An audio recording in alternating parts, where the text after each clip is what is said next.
আজকে আমরা দেখব যে 1.6 অনুশীলনীর ভাগ কিভাবে নির্ণয় করা যায়। তো দশমিকের ভাগ কিভাবে নির্ণয় করা যাবে সেটা হচ্ছে আজকে আমরা সমাধান করব।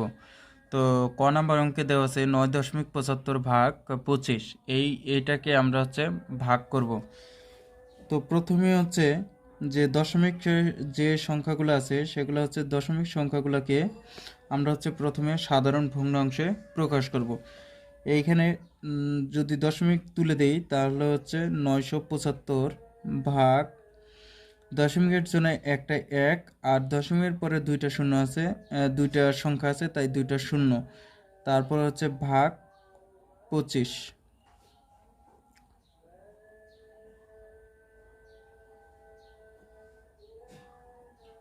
এখন এই ভাগটাকে আমরা হচ্ছে গুণের মাধ্যমে প্রকাশ করব।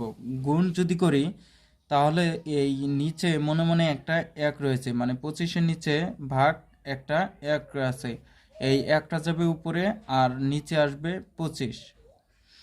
25 দিয়ে যদি আমরা 975-কে কাটি তাহলে হচ্ছে 39 হবে। 39 দিয়ে যদি 25-কে গুণ করি তাহলে হচ্ছে 975। তো উপরে থাকলো হচ্ছে 39 আর নিচে রয়েছে 100। এখন এই 100 দিয়ে 39-কে ভাগ করব। এখন ভাগ করার সহজ নিয়ম হচ্ছে এইখানে দেখব যে দশমিকের পরে কয়টা সংখ্যা রয়েছে। দশমিকের পরে দুইটা সংখ্যা আছে, তাহলে হচ্ছে উপরের সংখ্যাটা আমরা নিচে লিখে নিলাম। উপরের সংখ্যাটা নিচে লিখে এখন দেখব দশমিকের পরে দুইটা সংখ্যা, তাহলে দশমিকের পরে এইখানে দশমিক দিয়ে দেব। দশমিকের পরে দুইটা সংখ্যা মিলে গেছে। এইটা যদি আমরা হচ্ছে আবার ভাগের মাধ্যমে দেখাই তাহলে হচ্ছে এখানে দশমিক এখানে 39, এখানে 100, তাহলে হচ্ছে ভাগ যায় না। তাহলে দশমিক নিলাম, দশমিকের জন্য একটা শূন্য নিলাম, তাহলে 3 দিয়ে যদি ভাগ দিই তাহলে 300। তারপর হলো 90, দশমিকের জন্য একটা শূন্য, আর এখানে 9 দিয়ে যদি 100-কে গুণ করি তাহলে 900 শূন্য, তাহলে 0.39। এটি হচ্ছে নির্ণেয় ভাগফল। এখন খ নাম্বারটা সমাধান করব। খ নাম্বার দেওয়া আছে 97.17 ভাগ 0.0123। এই সংখ্যাটাকে প্রথমে হচ্ছে আমরা সাধারণ ভগ্নাংশে প্রকাশ করব।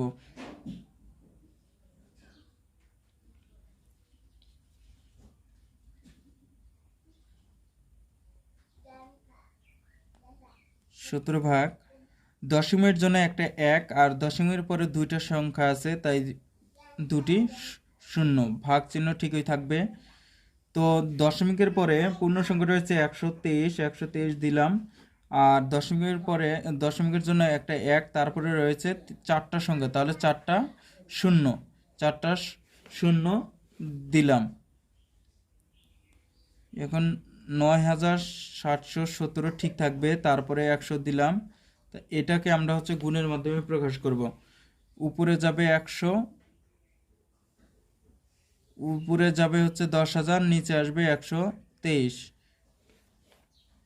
এখন হচ্ছে আমরা কাটাকাটি করব। এই দুটো শূন্য কাটা, এই দুটো শূন্য কাটা, আর কোনো সংখ্যা দ্বারা কাটাকাটি যায় না। তাহলে হচ্ছে এই 9717 দিয়ে আর 100 দিয়ে গুণ করব। 9717, এখানে কয়টা শূন্য আছে? দুইটা, এখানে দুইটা শূন্য দিয়ে দিলাম, আর নিচে আছে 123। এখন 123 দিয়ে 9,71,700-কে ভাগ দিব। 123 ভাগ,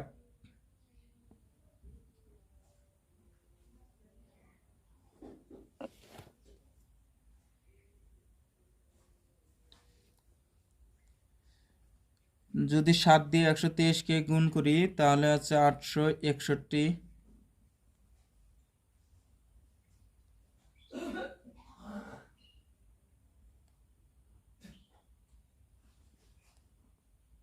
তারপরে যদি 9 দিয়ে যদি 123-কে গুণ করি তাহলে 1107। আর এই দুটি শূন্য হচ্ছে এইখানে চলে যাবে, তাহলে নির্ণয় ভাগফল হচ্ছে 7900। এটাই হচ্ছে উত্তর। এখন হচ্ছে গ নাম্বার অঙ্কটা সমাধান করব। গ নাম্বার হচ্ছে 0.168 ভাগ 0 125। তাহলে দশমিক তুলে দিব। 168 ডিভাইডেড হচ্ছে দশমিকের পর তিনটা সংখ্যা আছে, তাই একটা এক দিয়ে তিনটা শূন্য ভাগ 125 ডিভাইডেড এক, দশমিকের পরে চারটা সংখ্যা আছে তাই চারটা শূন্য। 168 ডিভাইডেড হলো 1000 গুণন উপরে যাবে হচ্ছে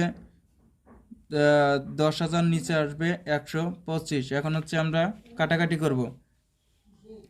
এই তিনটার শূন্য কাটা, এই তিনটা শূন্য কাটা। এখন 5 দিয়ে যদি কাটি, 5 দুগুণী 10, আর হচ্ছে 5 25 125।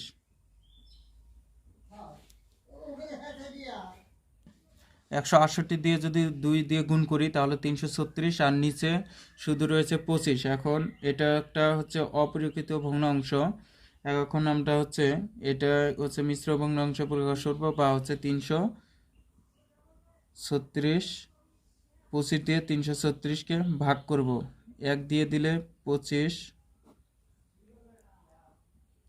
86 বের হবে। তারপরে হচ্ছে 3 দিয়ে দিব, 3 দিয়ে দিলে 3 25 75। এক, এখানে একটা দশমিক নিব, দশমিক নেওয়ার পরে হচ্ছে শূন্য নিব।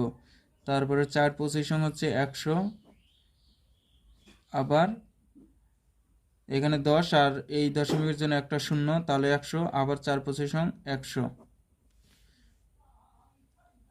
তাহলে 13.44। এটা হচ্ছে নির্ণয়